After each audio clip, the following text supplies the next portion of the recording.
and say, our God is not dead. Our God is not dead. Jesus is alive. Jesus is alive. Jesus Christ, Jesus Christ, the Son of the living God, the Son of the living God, is Lord is Lord over the Philippines, over the Philippines, over Asia, over Asia, over America, over America, over Africa, over Africa, over Australia, over Australia, over Europe. over Europe. Jesus Christ, Jesus Christ, Son of the living God, Son of the living God, is Lord is Lord all over the earth. over the earth. Hallelujah, praise the Lord.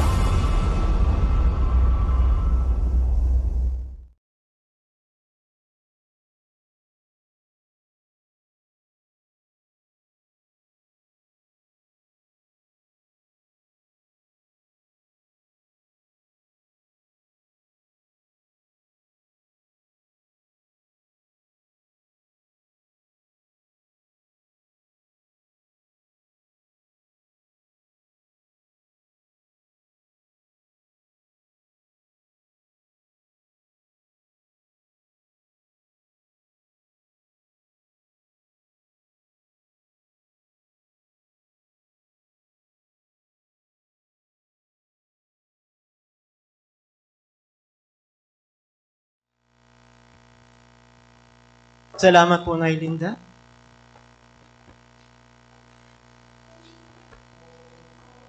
Hallelujah. Isang pinagpalang umaga po sa buhay ng bawat isa. At inanyaya ko po kayong tumayo muna saglit sa oras na ito.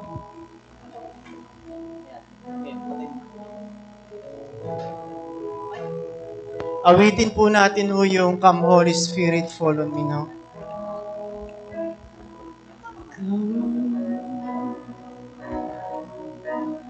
Come, Holy Spirit, fall on me now. Yes, Lord, this is our prayer. I need your anointing. Come in your power. Taas po natin ating pakamay. I love you, Holy Spirit. You're captivating my soul. And every day I grow to love you more. Once again, come Holy Spirit, fall on me now. Come, Holy Spirit, fall on me now. I need your anointing, come in your power. I love you, Holy Spirit, you're captivating my soul. And every day I grow to love you more. I'm reaching for your heart. You hold my life in your hands, drawing me closer to you. I feel your power in you. Nothing compares to this place where I can see you face to face. I worship you in spirit Once again, come Holy Spirit. Come, Holy Spirit, fall on me now. I need your anointing, come in your power. I love you, Holy Spirit, you're captivating my soul. And every day I grow to love you more. I'm reaching for your heart. You're my life in your hands, drawing me closer to you. I feel your power in you. Nothing compares to this place where I can see you face to face. I worship you in spirit and truth. for the last time, I'm reaching. I'm reaching for your heart. You hold my life Yande, in your yondo, hands, orolobokia. drawing me closer to you. I feel your power in you. Nothing compares to this place where I can see you face to face. I worship you in spirit and in truth. I worship you. I worship you in spirit and in truth. I worship you, Lord. I worship you in spirit and in Hallelujah. Dakilang Diyos at aming Ama na makapangyarihan sa lahat. Ito po ang aming tanging dalangin sa oras na ito. Buong puso naming wine-welcome ang iyong banal at makapangyarihang Espiritu sa aming mga buhay, sa aming kalagitnaan sa oras na ito. Na patuloy naming kinikilala ang iyong kapangyarihan, ang iyong kabutihan sa buhay ng bawat isa sa amin. Sa inyo kami patuloy na dumedepende at nagtitiwala dahil kayo ang dakilang tagapagturo ng iyong salita. Sa pamamagitan ng inyong mga salita na ibabahagi sa oras na ito, patuloy kayo magpakilala sa malalim at bibiglan na kapamaraanan. Malaya kayong kumilos, mangusap sa buhay ng bawat isa. Ito po ang samot dalangin ko sa tanging pangalan ng Panginoon Jesus. Amen and amen. Manalita po tayong nakatayo at pakisama po ako sa pagbasa ng salita ng Panginoon. Sa Book of Exodus chapter 18 verse 1 to 12. Nais ko po itong basahin sa Magandang Balita Biblia. Sabi ho dito, nandun na po ba ang bawat isa? Exodus chapter 18 verse 1 hanggang 12. Simulan na natin po sa verse 1. Ano po? Sabi ho dito, nabalitaan ni Jethro, biyanan ni Moises, at saserdote sa Madian, ang mga ginawa ni Yahweh para kay Moises at sa mga Israelita. Kung paanong inilabas niya ang mga tao ito sa lupain ng Ehipto. Si Jethro ang nag-aruga kay Sipora nang ito'y pauwiin ni Moises sa Madian. Kasama ang dalawa nilang anak. Gerson ang pangalan ng una sapagkat ang sabi ni Moises nang ito'y isilang, ako'y naninirahan sa ibang lupain. Ang pangalawa naman si Eliezer, sapagkat ang sabi niya, tinulungan ako ng Diyos ng aking mga ninuno, iniligtas niya ako sa tabak ng Paraon. Isinama ni Jethro ang asawa ni Moises ang dalawang anak nito, at pumunta sa kinahihimpila nila ni na Moises sa ilang sa tabi ng bundok ng Diyos.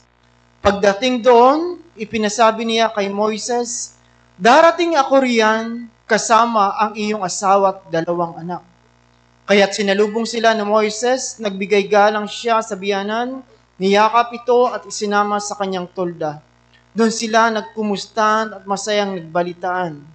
Isinaysay ni Moises ang lahat ng ginawa ni Yahweh sa Paraon at sa mga Egyptso.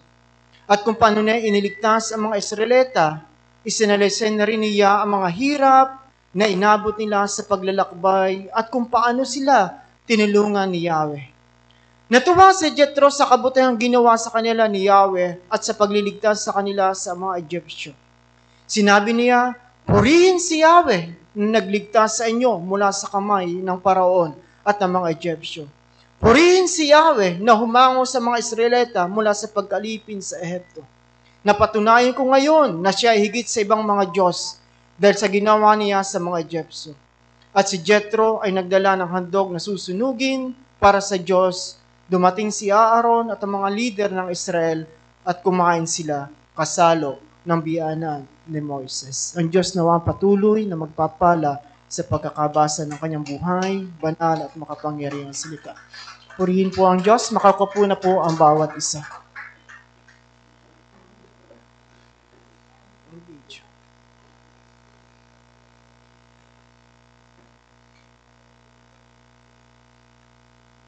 Hallelujah.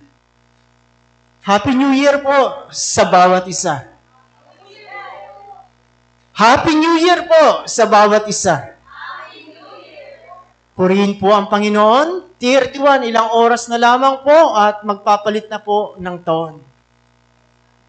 Kumusta po yung 12 buwan ng ating paglalakbay from January up to now? Si Nanay Rosing ho, managong bagong taon po Nanay Rosing. Dahil naibahagi ko po nung first Sunday January, pinamagatan ko pong The Journey. At hinango ko rin sa Book of Exodus po yun. Ano po? At ngayon po, ito rin yung tatalakayin natin, Book of Exodus chapter 18, sa sitwasyon ng mga Israelites sa kanilang paglalakbay. Ano po? At sa kabila nun, ang ating mga kababayan, halos sobrang busy na po. Lalo't kahapon, napakaraming tao, lalo na ho ngayon. At halos yung sobrang preparation nila para sa pagsalubong ng bagong taon. Pero bilang isang mananampalataya ng ating Panginoon Jesucristo, may mga bagay na tayong pinagkakaabalahan, lalong-lalo na sa spiritual na buhay. Amen po? Kaya pinamagatan ko po itong ibahagi sa inyo sa umaga nito, acknowledging the goodness of God. Yung word na goodness po, yung kabutihan. Dahil sa taong ho nito, sa katapusan ng taon na ho na ito, hindi natin pwedeng iwaglit sa ating buhay yung word na gratitude. Yung salitang pagpapasalamat. Bilang isang mananampalataya ng Panginoon Jesucristo, nandun lagi sa kaibuturan ng ating puso, yung isang gawain na napakahalaga, yung pagpapasalamat sa ating Panginoon Jesucristo. Dahil ito ay pinag-uutos ng ating Panginoon in Psalms chapter 50, verse 14. Ang handog na nais ng Diyos ay yung handog na pasasalamat. Amen po?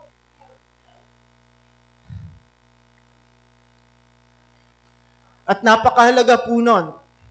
Ito po yung ginamit kong verse para makita ho natin, ma-compare yung situation ni Jethro dun sa mga Israelites. At napakaganda ho ng sinabi ni Jethro nung mabalitaan niya sa kanyang biyanan na si Moses. Kasi si Jethro noong time ho na yon, ay biyanan ni Moses, hindi siya kasama. Hindi siya Israelites. Hindi siya kasama sa Egypt, paglabas nila sa Egypt nila Moses. Bagkos, in verse 1 lang, sabi ho doon, nabalitaan ni Jethro, nabiyanan ni Moses, yung ginawa ng Diyos kay Moses at sa mga Israelita. At nung mabahagi ni Moses, yung kaputihan ng Diyos na ginawa sa kanila, ang sabi ni Jethro sa verse 9, sa Amplified Version, sabi na, Jethro rejoiced for all the goodness the Lord had done. Nabalitaan lamang ho ni Jethro nung time ho na yon, yung kaputihan ng Diyos na ginawa sa mga Israelita. Sabi niya, Jethro rejoiced for all the goodness the Lord had done to Israel in that He had delivered them out of the hand of the Egyptians. Napakaganda ho nung attitude ni Jethro. Nabalitaan lamang niya, pero sa kabila nun, sa kaibuturan ng kanyang puso, siya ay nagalak sa kabutihan na ginawa ng Diyos. Compare sa mga Israelites. Dahil sa mga Israelita, in Numbers chapter 11, naranasan ho nila at nakita nila yung kapangyarihan at kabutihan ng Diyos sa kanilang buhay from Egypt hanggang alisin sila ng Egypt hanggang sa ilang. Every day nakikita nila at nararanasan yung kapangyarihan at kabutihan ng Diyos. And every day ang Diyos ay nagpapadala ng mana upang may makain sila every day.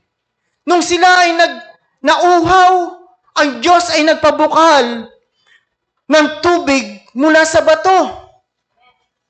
Nung sila'y nananabik na sa karne, ang Diyos ay nagpadala ng pugo. Pero sa kabila ho nun, ang nakakalungkot, hindi nila na-acknowledge yung kabutihan ng Diyos na kanilang naranasan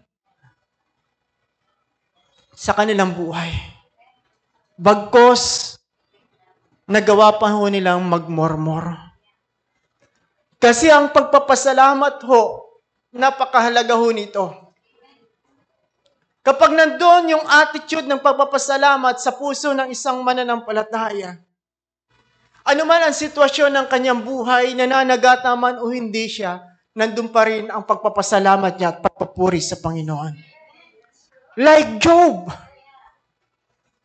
Sabi ni Job in chapter 2 verse 10, sabi ho ni Job doon sa kanyang asawa, kaginhawahan lang ba ang nais mong maranasan at hindi yung kahirapan? At sabi ho nung verse 11, sa kabila nun, hindi nagkasala si Job. There's chapter 1, nung mamatay ang lahat ang kanyang mga anak at nawala ang lahat ng kanyang mga possessions, hindi nagawa niyang sisihin at magreklamo sa Diyos. Bagkos, nagpuri siya. Dahil ang sabi niya, kinilala niya, pumunta siya sa mundong ito na wala at aalis siya sa mundong ito na wala din. Acknowledging the goodness of God. Paano ho natin ina-acknowledge o kinikilala ang kabutihan ng Diyos sa ating mga buhay? In times of trouble, in times of famine, nagagawa po ba natin pasalamatan at papurihan ng Diyos? Lalo na sa taong ito, ilang oras na lamang, nandun pa rin po ba yung spirit of gratitude ng pagpapasalamat sa atin? Kaya yun po ang nais kong ibahagi sa inyo sa umaga na ito. Lalo nating maunawaan, at kaya ang dalangin ko, nung ginagawa ko nung Friday, na makilala pa natin siya ng lubusan sa biblikal at malalim na kapamaraanan. Upang anuman sitwasyon ng ating buhay, nagagawa pa rin natin magpasalamat at magpuri sa Diyos. Na hindi tayo nagre-reklamo. Amen po? Kung isipin natin yung sitwasyon ng ating buhay sa ngayon, o yung lugar natin, compare, nangyayari ho sa Israel, sa Gaza, mapalad pa rin ho tayo. Amen po? Kung mayroon tayong kinakain at mayroon pagkain sa pagkainan, 3 times a day kumakain tayo, pero alalahanin natin, may mga tao sa Africa na nagdaraho, na walang makain. Kaya nga, acknowledging the goodness of God. Kasi ang magpasalamat, ito'y isang pagkilala natin sa Diyos sa kabila ng kanyang kabutihan, katapatan sa buhay na bawat isa. Because God is always faithful in our lives. First, nais kong ibahagi una, the goodness of God reveals. Nahayag po yung kabutihan ng Diyos sa pamamagitan ng kanyang mga gawa at kamanghamang bagay. In verse 8, sabi ho dito, Moses told his father-in-law about everything the Lord had done to rescue Israel from Pharaoh and the Egyptians. He also told him about the problems they had faced along the way and how the Lord had delivered His people from all their troubles. Makikita ho natin, ibinahagi niya ni Moses kay Jethro yung naranasan nila. Habang sila ay nandun sila sa Egypt. Nangyari po yun, dahil ang sabi ho, nanatili sila sa Egypt sa loob ng 430 years, kung kukomputin ho natin. Dahil yun ang sinabi ng Diyos kay Abraham nung makipagtipan. Na ang kanyang lahi o inapo ay maaalipin sa Ehipto sa loob ng 4 na saling lahi. Pero sa kabila noon, habang sila nasa Egypt, ipinakita na ng Diyos yung kabutihan sa kanila. Inilagay sila ng Diyos sa isang lugar na masagana, sa lugar ng Goshen. Sa kabila nun, nagdidilim sa buong Ehipto nung pinaparusahan ang pero sa kabila, sa lugar ng Goshen, hindi man nagdilim. Dito nahayag yung kabutihan ng Diyos, His wondrous works ng ating Panginoon. Pag sinabing wondrous, ito'y marvelous. Kaya sabi ho doon, verse 9, Jethro rejoiced for all the goodness the Lord had done to Israel in that He had delivered them out of the hand of the Egyptians.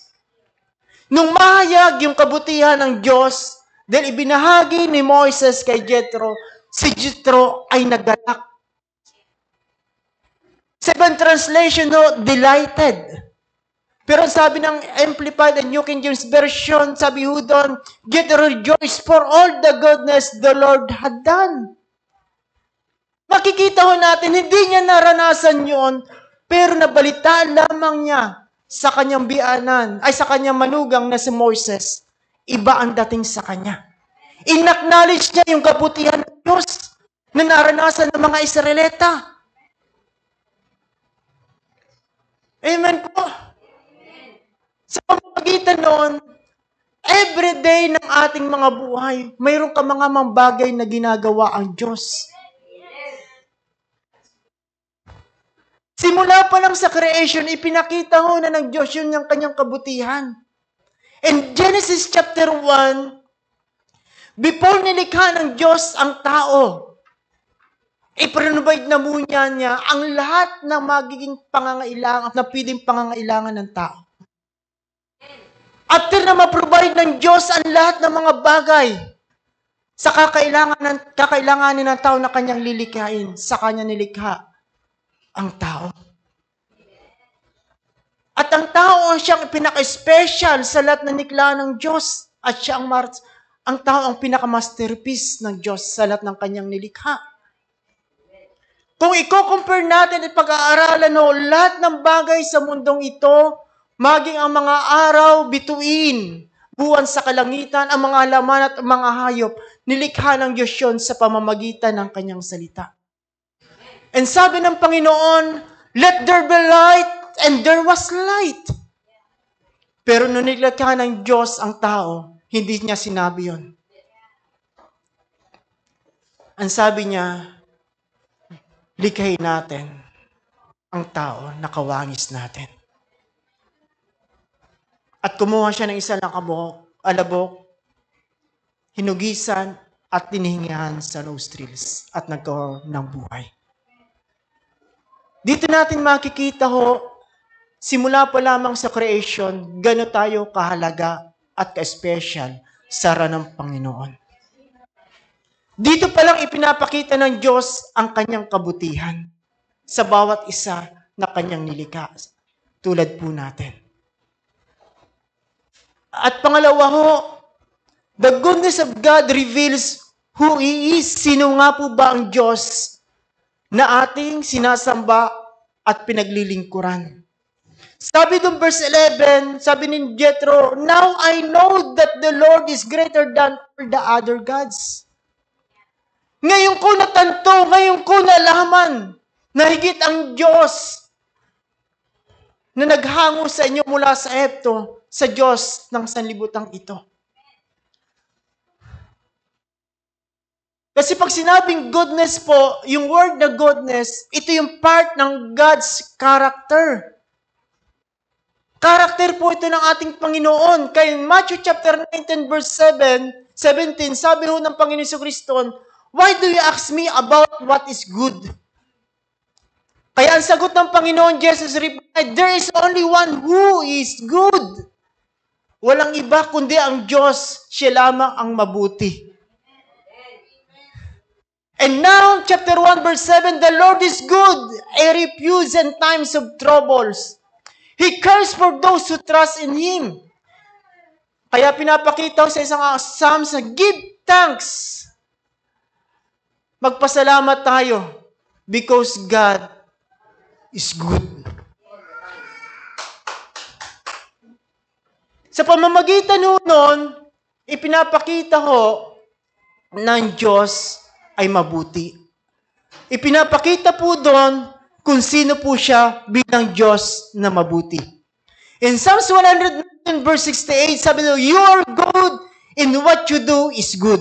Why? Makikita ho natin, you are good and what you do is good. At lagi niyang ginagawa ay pawang kabutihan dahil siya'y Diyos na mabuti. Makikita ho natin dito kung kano kadakila at kabuti ang ating Panginoon. Sino nga po ba ang ating Panginoon? Loving and compassionate. In Psalms 145 verse 8, the Lord is gracious and compassionate, is slow to anger, and rich in love. The Lord is good to all. He has compassion on all He has made. Ipinapakita po dito kung sino ang ating Diyos. At sa pamamagitan nun, nakahayag kung sino po ba siya sa ating mga buhay. Kaya ang mapagandang katanungan ho, kailan po ang Diyos sa alam natin siya ay nagkulang sa ating mga buhay? Kung siya ay Diyos na mabuti, masasabi po ba natin siya ay nagkulang sa bawat isa sa atin? Lalo na kung nandun tayo sa isang matinding pagsubok o kahirapan. Pero ang tanong ko, kung nandun tayo sa nakaraan, sa matinding pagsubok at kahirapan, at nalampasan na ho natin yon, sino ang naging katuwang natin upang tayo magtagumpay sa mga pangyayari sa nakaraan? Dahil siya nagsabi na hindi kita iiwan, ni pababayaan man. Hindi lang siya loving and compassionate, bagkos siya ay faithful God.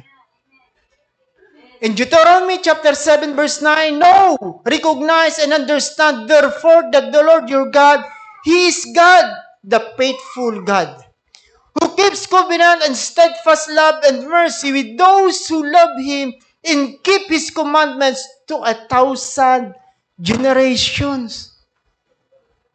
Hindi lamang para sa atin, kundi sa mga susunod nating lahi at kaapu-apuhan.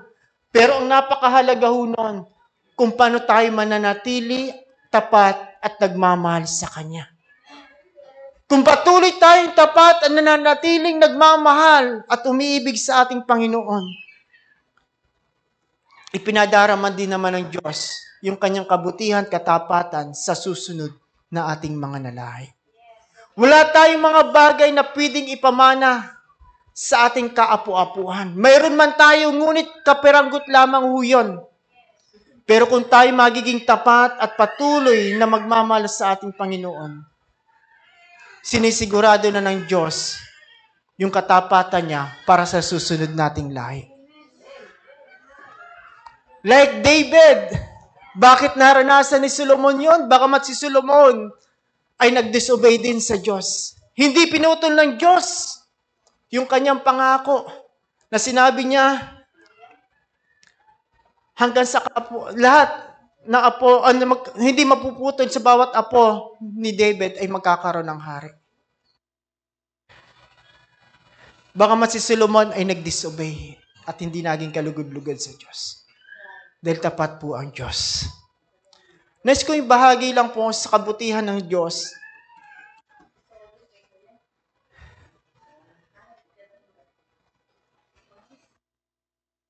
Nung Huwebes nasabihan po ako, sinik ko ng sinik ang mensahe po. Then tanghali ng Thursday, ang point ko dito yung kabutihan po ng Diyos. Kasi ilang araw na lamang po ang hirap po mag-prepare. Naguhugas na ako ng plato after namin mananghalian. Ibinigay po yung topic ho, yung title ho na ito. Hindi ko alam kung paano gagawan ho ng body, yung message. Hindi ko alam kung ano yung gagamitin context. Hanggang dumating ng Friday ng gabi, ito nga yung text. Dalawang pinamimili ko ang Luke chapter 17 saka ito. Din kahapon prayer fasting before na mag-start ng gawain. Nagawa ko po ito. Kaya nung time na nagpupuri po kami sa gawain nung kahapon ng prayer and fasting, nagpapasalamat na ako. Dahil may mensahe ng Diyos na naibahagi. Mensahe na hindi nagmula sa akin. Iba kasi yung mensahe na mula sa Diyos. Dahil siya, ang salita, sabi ko sa prayer ko, Panginoon, magbabahagi ako ng iyong salita. Salita niyo ang ibabahagi ko. At yung salita niyo, ang ilagay niyo sa aking puso. Abutin niyo yung needs ng pangangailangan ng bawat isa.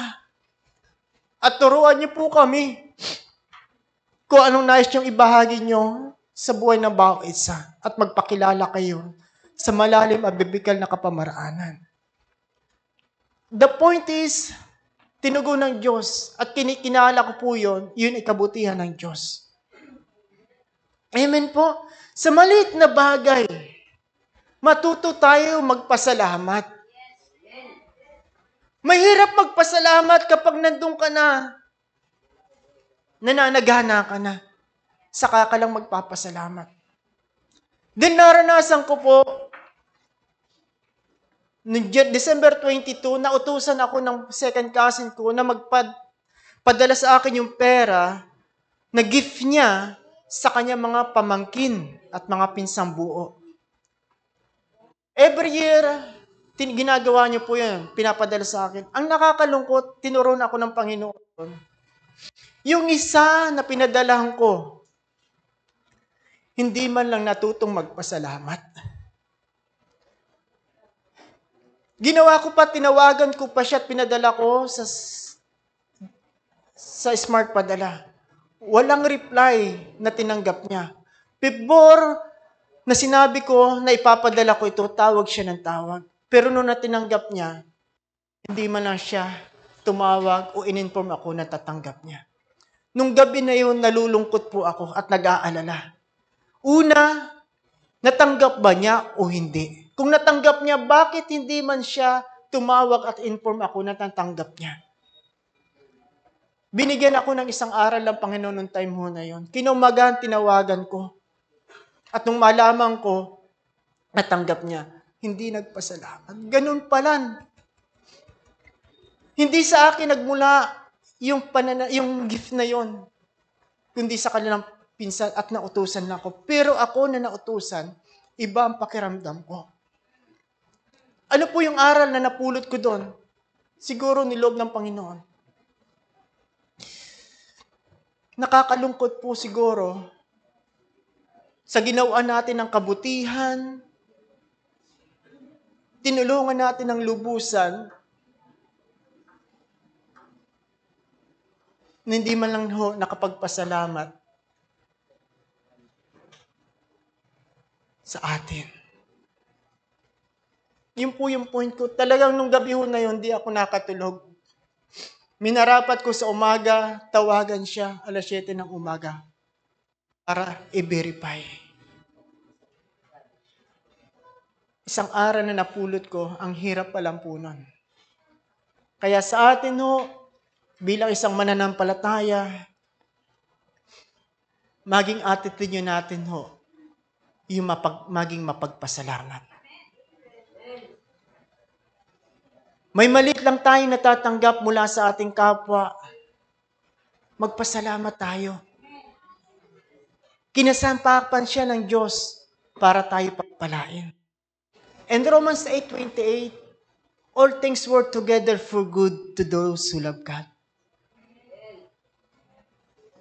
Kung tayo nagpapasalamat ho sa ating kapwa at siyang ginagamit kinakasangkapan ng Diyos, higit sa lahat, magpasalamat tayo sa Diyos na pinagmumulan lahat ng pamubuting bagay. In James chapter 1, every good and perfect gift ay mula sa ating Ama nasa langit. Ano yung mabubuting bagay natin tinanggap? Ito ay mula sa ating Panginoon. Dahil siya ay Diyos na mabuti.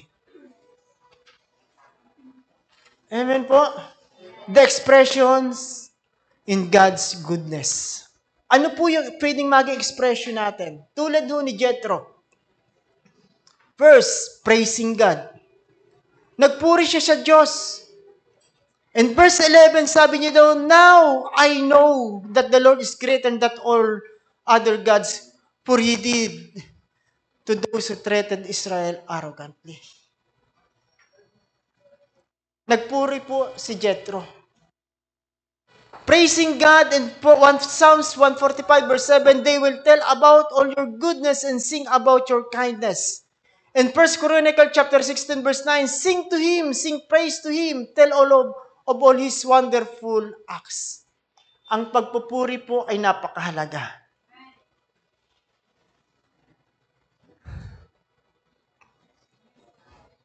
Yun ay isang expression po natin. Kaya pag binigyan ho tayo, biniyayaan tayo na natanggap natin mula sa ating kapwa, lalo't nandun tayo sa isang matinding kagipitan, anong nagagawa ho natin? Iba yung pagpupuri ho natin. At pagpapasalamat natin sa ating kapwa. Halos tayo ay lumuhod pa at magpasalamat. At kung kamayan man natin siya, halos mahigpit yung pagkakahawak natin. Ipinapakita ho doon yung expression na ina-acknowledge natin yung kabutihan na ginagawa niya sa atin. Amen po. Yung iba pa nga, niyayakap nila sa sobrang tuwa nila. Amen po. Praising God. Second, thanking God. Pag sinabi ng pagpapasalamat, expressing gratitude for good sa kabutihan ating natanggap. Ito'y pinag-uutos po sa atin ng Panginoon at binigyan din tayo ng halimbawa ng ating Panginoon kung paano magpasalamat tulad niya.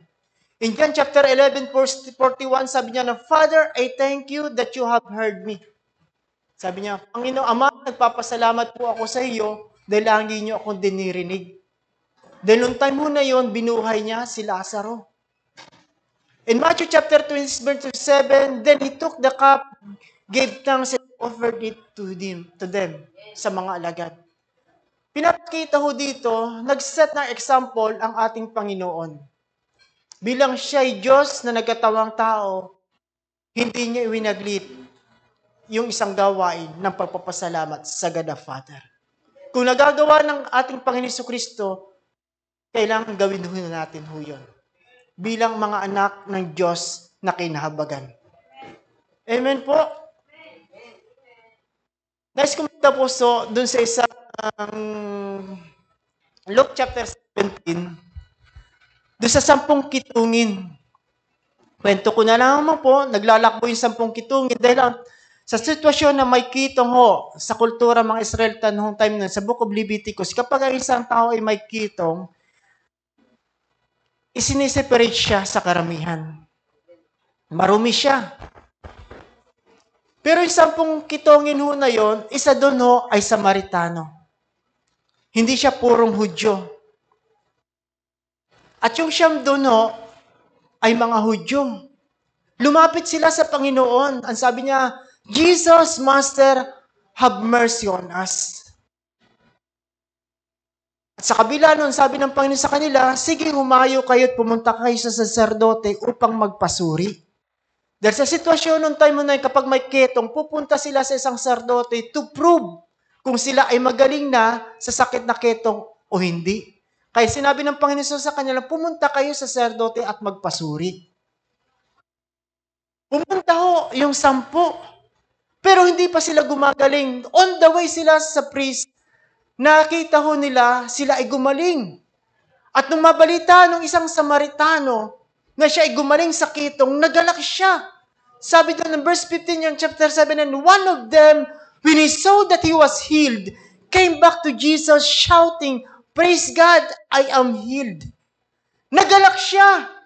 Yung isang may ketong na gumaling na isang Samaritano, bumalik sa Panginoon at nagpuri, then naranasan niya yung kagalingan ng kanyang sakit. And verse 16 sabi, he fell face down on the ground at Jesus' feet, thanking Him for what He had done. This man was a Samaritan. Yung expression ng Samaritano na yung dalawa, una, nung mabalitaan niya na siya ay gumaling sa ketong, nagpuri siya sa Diyos. Pangalawa, nagpasalamat siya. Lumod siya sa Panginoon at nagpasalamat sa kaginawa ng Diyos sa kanyang buhay. At dumating sa point, sabi ng Panginoon Jesus in verse 17, Jesus asked, didn't I heal 10 men? Di ba 10 yung pinagaling ko? Where the other 9? Nasaan yung 9? Hinahanap ng Panginoon yun. Ulitin ko po ang sabi ng Panginoon Jesus, di ba 10 yung pinagaling ko? Nasaan yung isa? Nasaan yung 9? Does only this foreigner return to God to give glory to God? At yun ay isang Samaritano. Hinahanap ng Panginoon yung 9 na kanyang pinagaling. Yung 9 na nakatanggap ng himala.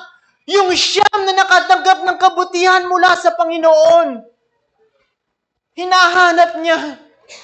Ngunit isa ang bumalik. Isa yung bumalik upang magpuri at magpasalamat. Kaya sabi ng Panginoon, does only this foreigner return to give glory to God? Isa lang ba yung bumalik para magpasalamat at magbigay ng papuri sa ating Diyos? Makikita ho natin dito mga kapatid kung gaano kahalaga at kaimportante kung paano natin i-acknowledge yung kabutihan ng Diyos sa ating mga buhay. Gaano kahalaga yung magpasalamat at magpuri sa ating Panginoon sa kabila ng niyang kabutihan na ginawa sa ating mga buhay. Nasaan yung 9? Bakit isa lang yung bumalik upang magpuri sa Panginoon? Sabi ng Panginoon, parang nagdadamdam ang Panginoon. Hinahanap niya yung 9. Iniintay niya na magpasalamat at magpuri at i-acknowledge yung kabutihan na ipinadama doon sa 9 na yun. But only 1 ang bumalik lamang. Acknowledging the goodness of God. Kaya ang taas kong punta ng mga kapatid sa oras na ito. Ilang beses na po ba nating ipinagpasalamat? Una, yung kaligtasan na ating natamo mula sa ating Panginoon. Ilang beses na nating ipinagpasalamat yung ginawa ng ating Panginoon Jesucristo sa krus ng Kalbaryo. Without the shedding of blood, sabi ng Bible, there is no remission of forgiveness of sin. Kung walang pagtitigis ng dugo ng ating Panginoon Jesucristo, walang kapatawaran ng kasalanan. Ilang beses natin ipinagpasalamat ho yun through our prayer. Kasi ito po yung natutunan kung maging sa pagkain po, na ipagpapasalamat ko yun. Dahil sabi ng Panginoon, Deuteronomy, chapter 20 sa ata ko, yung sabi ni Moses, ipinaunawa sa akin kasi po ng Panginoon yun. Sabi ng Panginoon ni Moses sa mga Israelite, lumabas tayo sa Ehipto na wala anumang dala. Hindi na magaang yung mga paa. Pero alalahanin natin, sabi ni Moises, siya ang nagbibigay ng ating makakain para praising. Upang, sabi ni Moises, makilala natin na siya ang ating Diyos. Sa bawat pagkain po ba natin, ano man yung nandun sa ating hapagkainan? Nandun pa rin po ba yung word na gratitude sa atin? Lord, salamat sa biyaya at pagpapala na meron kami na ipinagkaloob niyo sa araw na ito. Sa simpleng bagay na yon, kung ito ay nakakaligtaan po natin, alalahanin natin, yung bagay na yon, yung biyaya na yon, ay mula sa ating Panginoon. Ang sabi ng Moses, sa pamamagitan ng mga biyaya na yon, ipinapakilala ng Diyos na siya ay ating Diyos. Pero kung hindi natin nagagawa na magpasalamat at nakakapagsalamat lamang tayo kapag masarap ang ating kinakain. Pero alalahanin natin, mayroon pa ring biyaya at yung biyaya na yon mula sa ating Panginoon. Dito ko naunawaan po kung bukal sa ating puso ang pagpapasalamat, ito'y nagbibigay papuri at kagalakan sa puso ng Diyos. Why? Ang sabi ng Panginoon, nasaan yung siyam? Bakit isa lang bumalik para magpuri at magbigay glory sa ating Panginoon? Itong foreigner lang na ito, itong Samaritano na ito lang yung bumalik. Amen po. Hinahanap niya. Kapatid, nagkasakit ka sa nakaraan. Pero ngayon magaling ka na. But the question is, nagawa mo ba bang magpasalamat lagi sa Panginoon? Inaalala mo lagi ba yung kabutihan ng kanyang ginawa sa mga nakaraan? Nung time na nangangailangan ka. Amen po. Sa simpleng bagay, simpleng katuruan, ang laking ating napupulot. Magagamit natin sa spiritual na buhay. Amen po. Salamat, Lord. Buhay pa po ako ngayon. Salamat, Panginoon, sa nagdaang taon. Salamat sa inyo mga pangako. Salamat sa inyo mga salita na nagbigay encouragement sa akin. Noong time ikaw ay nangihina at ngayon ikaw ay malakas na. Sino umagapay sa iyo upang ikaw ay magpatuloy? Nung ikaw ay may sakit na nangangailangan ng kagalingan at ikaw ngayon magaling na, sino ang nagpagaling sa iyo? Kung ikaw ay nangangailangan sa nakaraan, sa pangangailangan mo sa pang-araw-araw, sino ang ginamit ng Diyos para i-provide yun? At nagawa mo bang magpasalamat sa Kanya at sa Panginoon? Compare sa mga Israelites, everyday, yung kabutihan ng Diyos na nararanasan nila, nagawa pa rin nila magreklamo. Kapag nandoon ang word na murmuring, wala yung attitude ng pagpapasalamat. Why? Hindi niya kinikilala yung kaputihan at kapangyarihan ng Diyos na kanyang nararanasan sa kanyang buhay. Bakit niya magagawa pang magreklamo kung ang Diyos sa nakaraan ay naranasan niya kung paano kumilos sa kanyang buhay? Kung naranasan niya ang pagkilos ng Diyos sa nakaraan, mararanasan mo rin yung patuloy na pagkilos sa ngayon at sa darating kung paano ka patuloy na magtitiwala sa Kanya. Amen po. Kaya sabi ng 136 Psalms verse 1, give thanks to the Lord for He is good. His love endures forever. Kaya mga kapatid, sana po napagpala po tayo sa maikling katuroan na ito na naibahagi ko. Malaking aral na napulot po natin. Ulitin ko lang po, sabi ng Panginoon, nasaan yung siyam? Kung isipin natin, para naghihinakit ang Panginoon, di mo ba? Kaya naranasan ko nga po noong December 22 yun eh. Ganun pala yung malungkot. Hindi sa akin ang galing yun eh. Hinihintay ko lang na tawagan na to i-inform. After naman ako yung ma-inform, sasabihan ko doon sa pinagmula noon na ibahagi ko na po. At natanggap nila. Kasi sa nakaraan, pinadala ko doon, pinaparating ko pa doon, maraming salamat daw po sa biyaya na pinagkalo nyo sa Kanya. Ang sagot nga lagi nung inuutos sa akin, salamat tutoy. Sa kabila ng yung kabisayan sa iyong tatay, nagawa mo pa rin sundin ang pinag-uutos ko sa iyo. Sa simpleng bagay, nakakaantig ng puso. Amen po. Tayo po tumayong lahat. Awitin po natin yung goodness of God.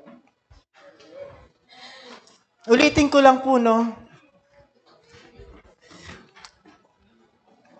Ilang beses na po ba natin ipinagpasalamat sa Panginoon yung kaligtasan at kapatawaran na ating natamo mula sa ating Panginoon?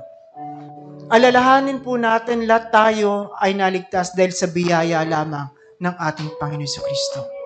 Hindi ito sa ganang ating sarili, hindi ito sa ganang ating lakas, but because of God's grace and mercy sa ating mga buhay.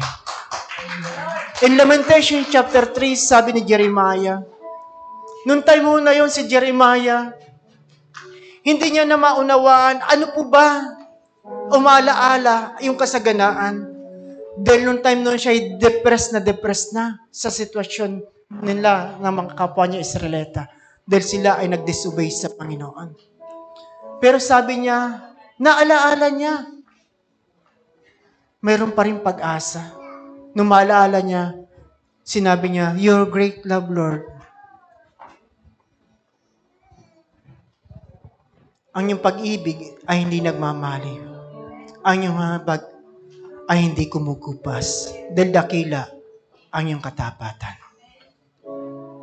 Kaya ang tanong mga kapatid, kailan nagkulang ang Diyos sa buhay ng bawat isa sa atin?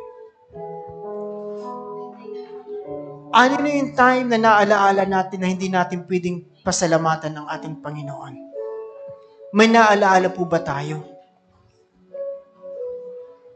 Yung hininga na ito, yung bawat buhay at araw na pinagkaloob niya sa atin, isang uri ito ng pagpapasalamat.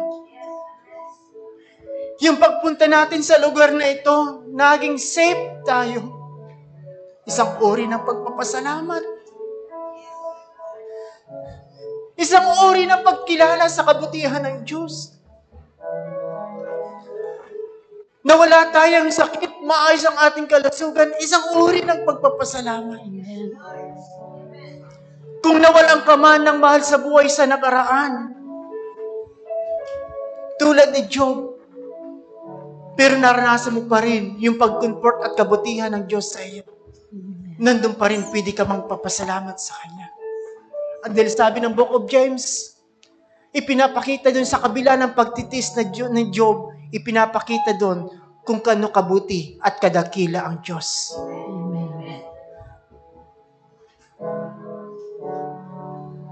Saglit tayong imuko sa oras na ito. Magbulay-bulay po tayo. Magpasalamat tayo. Kung hindi man tayo nagpasalamat at na-realize natin at kinumbik tayo ng banal na Espiritu sa oras na ito, humingi tayo ng kapatawaran. Tayo man ay nakakapagpasalamat sa malalaking bagay na ating natatanggap, ngunit sa mga kaperanggot na bagay, nakakaligtaan natin ang isang kabutihan na ginawa sa atin ng Diyos.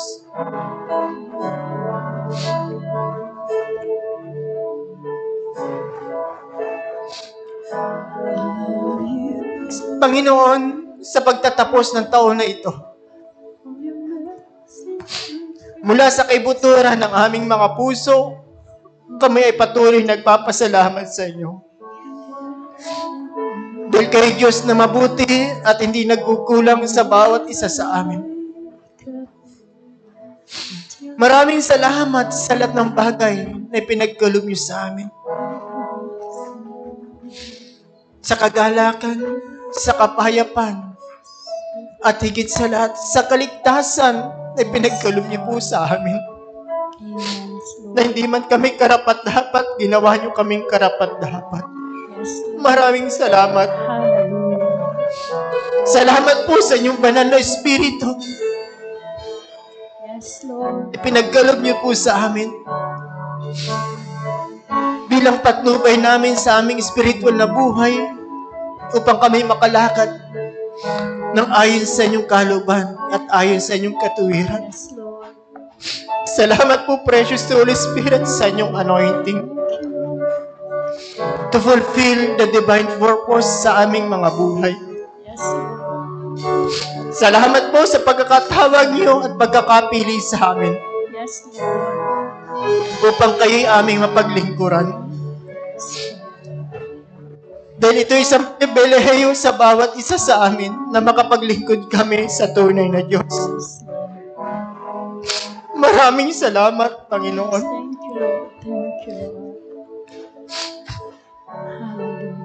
Maraming salamat. Maraming salamat. Maraming salamat po, Panginoon. Let's say,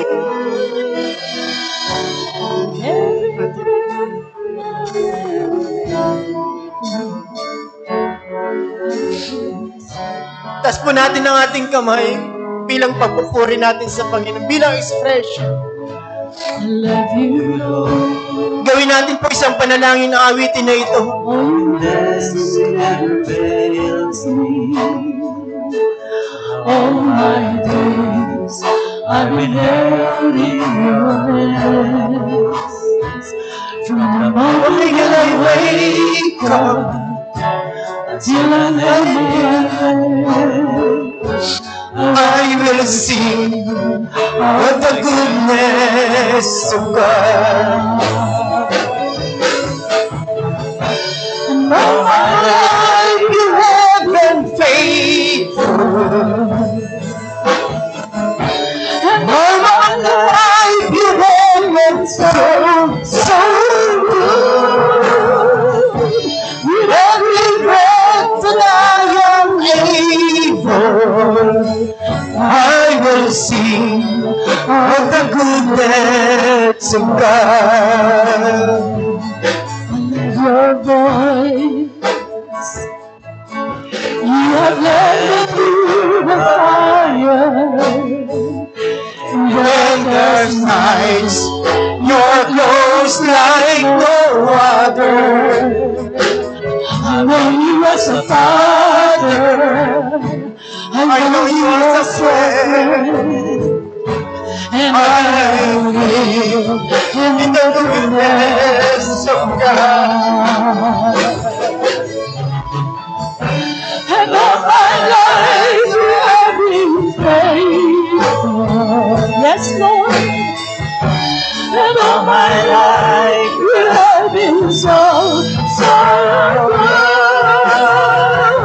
With every breath that I am able, I will sing of the goodness of Without the instrument, sama-sama po nating awitin. you, Lord. Oh, For your mercy never fails me. All my days I've been held in your hands. From the moment that I wake up, yes, Lord, till I lay my head, I will sing of the goodness of God. All my life you have been faithful. All my life you have been so good. with every breath That I am able, I will sing of the goodness once again. of God. I love your voice. You have led me through the fire and darkest nights. You are close like no other. I've known you As a Father, I know no you nearest as a friend, I I will sing in the goodness of God. and All my life you have been faithful. yes, Lord. And all my life you have been so good. With every breath that I am able, I will sing of the goodness of God. All my life, and all my life you have been faithful. And all my life you have been so good. With every breath that I am able, sing of the goodness of God. You have been faithful, and all my life you have been faithful. And all my life you have been so good. In every breath that I'll make, I will sing of the goodness of God. I will sing of the goodness of God. I will sing of the goodness of God. And I will sing of the goodness of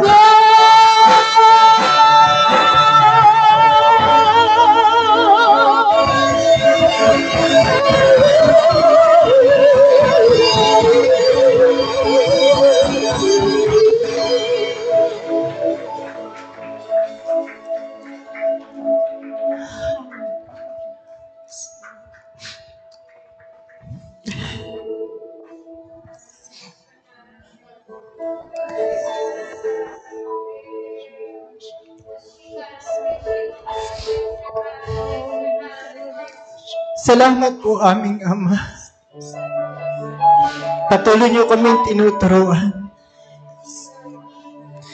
sa isang bagay na patuloy kami magpasalamat sa inyo.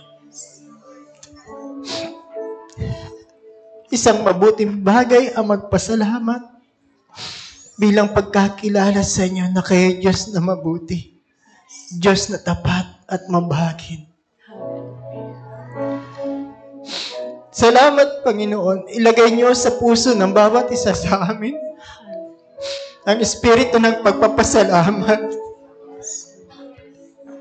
Hindi ito mangyari sa amin yung tulad do sa Siyam na kitongin na inyong pinagaling na naranasan.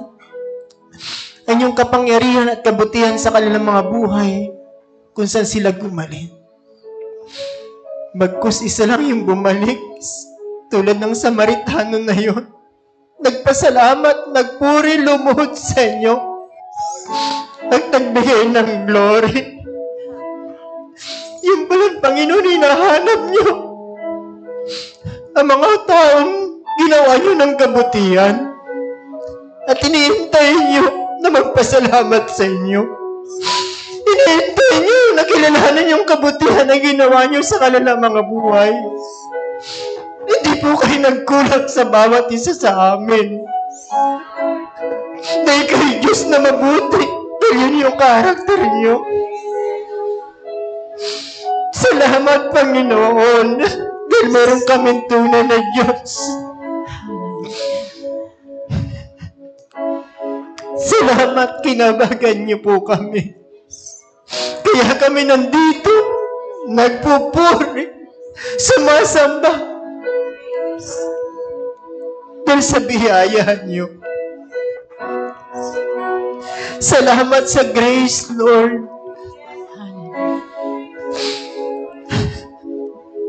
Salamat. Salamat sa inyong mga pangako. Kung kami magiging tapat sa inyo, sinisigurado niyo na, O Diyos, yung mabubuting bagay na yun para sa mga aming kaapu-apuhan. Kung patuloy namin kayong iibigin at paglilingkuran, yung kabutihan na yun, dadanasin din ng aming mga kaapu-apuhan. Yes, thank you. Salamat sa inyong mga pangako. Thank you, Lord. Salamat sa inyong mga salita na patuloy namin pangahawakan. Thank you, Lord. Kulang ang salita, Panginoon, para sabihin namin salamat, purihin ka. Wala kaming may susukling ano man, Panginoon, sa inyong kabutihan na ginawa niyo sa amin. Tulad ng kaligtasan at kapatawaran ng aming mga kasalanan. Pero ang alam ko, O Diyos, na magbibigay kagalakan sa inyong puso kung paano namin papahalagahan yung ginawa ng Panginoon Jesus sa krus ng Kalbaryo. Amen. Lord. kung paano kami mamumuhay ng ayon sa inyong kalooban. Kung paano kami lalakad ayon sa inyong katuwiran. Kung paano namin kikilalanin ang kabutihan na inyong ginawa. Yes. At patuloy kami magpapasalamat sa inyo anuman sitwasyon ng aming buhay. Salamat. Salamat. Salamat, Panginoon. Thank you po, precious Holy Spirit. Salamat. Salamat sa buhay ng bawat isa na inyong kinabagan at dinako niyo sa lugar na ito. Salamat sa buhay ng kahaba-kong manggagawa na inyong tinawag sa lugar na ito na naglilingkod sa inyo. Simula sa buhay ng aming buting Pastor Orlando, 10 ng kanyang sambahayan, maraming salamat sa kanilang mga buhay. Salamat sa mga pagpapalang espiritual na pinagkaloob niyo sa amin. Amen. Upang patuloy namin kayo makilala sa malalim at bibikal na kapamaraanan. Salamat sa pagtutuwid niyo, Panginoon, sa amin. Salamat sa patuloy na paglingap at pagkalinga niyo sa amin. Yes, Lord. Salamat sa pagyakap ng iyong pag-ibig at ng iyong kapangyarihan sa aming mga buhay at sa aming mga mahal sa buhay. Hallelujah. Maraming salamat din, Panginoon, sa aming pamilya, sa aming mga mahal sa buhay, sa patuloy na pagsuporta sa amin upang kami makapagtuloy na makapaglingkod sa inyo. Amen. At higit sa lahat, salamat sa inyong ministeryo na itinalaga niyo sa lugar na ito, na naging daluyan ng pagpapalang espiritual sa lalawigan ng Camarines Norte. Amen. Maraming salamat. Sa ilang oras na darating, Panginoon, at lilipas ang panahon taon 2023, sama-sama naming sinasalubong ang 2024 na ito. Na mayroong kagalakan, katagumpayan, kapayapaan sa aming puso, at higit sa lahat, ang pagsama nyo sa aming mga buhay. Yes, Sa pamamagitan ng presensya ng iyong banal na Espiritu. Amen. Kung paano nyo kami sinamahan sa taong 2023, higit pa doon, O Diyos, ang patuloy niya pagsama, Panginoon. Yes, Lord. Lalong-lalo na sa inyong ministeryo sa lugar na ito, kung saan nyo kami tinawag. Kaya aming Ama, sa inyo namin ilalalagak una ang inyong ministeryo sa lugar na ito. Pangalawa, ang aming mga buhay. At higit sa lahat din, Panginoon, ang aming mga mahal sa buhay. Sa inyong banal at makapangyarihang kamay, namin itinatagubilin ang lahat ng ito. Dahil kayong aming Diyos. Salamat po. Purihin ka, luwalatiin ka sa tanging pangalan ng aming Panginoon Jesus. Ang natin magsabi ng Amen. Amen. Amen.